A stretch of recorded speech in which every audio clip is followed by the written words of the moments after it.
এয়া হ'ল মোৰ পৰিচয়, মোৰ গৌৰৱ, মোৰ জন্মস্থান। মই ভাবোঁ অন্তত বিহু সময়ত আমি যিবিলাকে বাহিৰত কৰ্মসূত্ৰে আছোঁ ঘৰলৈ আহিবলৈ চেষ্টা কৰিব লাগে। কাৰণ আমাৰ পৰিয়ালৰ লগতে আমাৰ পূৰ্বপুৰুষসকলেও চাগে বিচাৰে কাৰণেই আমাৰ মাজত আজিও সেই মৃতকক দিয়া পৰম্পৰাটো জীয়াই আছে। মই নিজকে গৌৰৱ অনুভৱ কৰোঁ যে মোৰ জন্ম গাঁৱত হৈছিলে আৰু এই গাঁৱৰে ধূলি মাটিৰ লগত আমি যেনেকৈ আমাৰ ল'ৰালিকালটো অতিবাহিত কৰিলোঁ, হয়তো মহানগৰ বা নগৰৰ ল'ৰা ছোৱালীয়ে ইয়াক অনুভৱ কৰিব নোৱাৰে।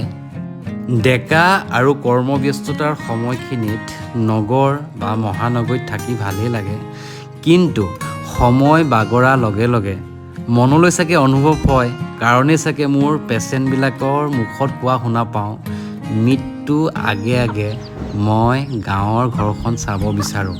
ইয়াতে এইটো নহয় যে আপুনি কৰ্ম নকৰি গাঁৱৰ ঘৰৰ ভিতৰতে সোমাই থাকিলেই নহ'ব। আচলতে কিছুমানে কৰ্মসূত্ৰে যেতিয়া বাহিৰত থিতাপি লয় গাঁৱৰ ঘৰখন পাহৰি যায়, এইটো কৰিব নালাগে। সেইকাৰণে ক'লোঁ কথাষাৰ। ঘৰৰ বাৰী শাক পাচলি আৰু ফুলনি বাগিচাৰে ভৰি থকা এইখন মোৰ মৰমৰ ঘৰ।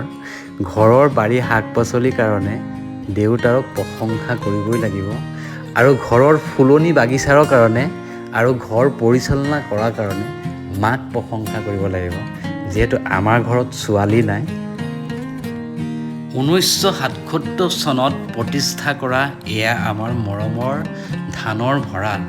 ইয়াতে আমাৰ দেউতাৰ সপোন, দেউতাৰ কষ্ট লুকাই আছে। যেতিয়া আপুনি এখন ঘৰত জীৱন নিৰ্বাহ কৰে, সেই ঘৰখনৰ হাঁহ কুকুৰা গৰু ছাগলী সকলোৱে আপোন হৈ পৰে। আৰু আমাৰ মা দেউতাই কিছুমানক নাম দিয়ে পুচকি, টুচকি, ধুচকি আৰু এয়া হ'ল মোৰ মৰমৰ মা দেউতা, যাৰ আশীৰ্বাদতে আজি ইমানখিনি কৰিব পাৰিছোঁ। আৰু এয়া হ'ল মোৰ মৰমৰ ককা, আৰু এয়া হ'ল আমাৰ ঘৰৰ এজন সদস্য। ধন্যবাদ।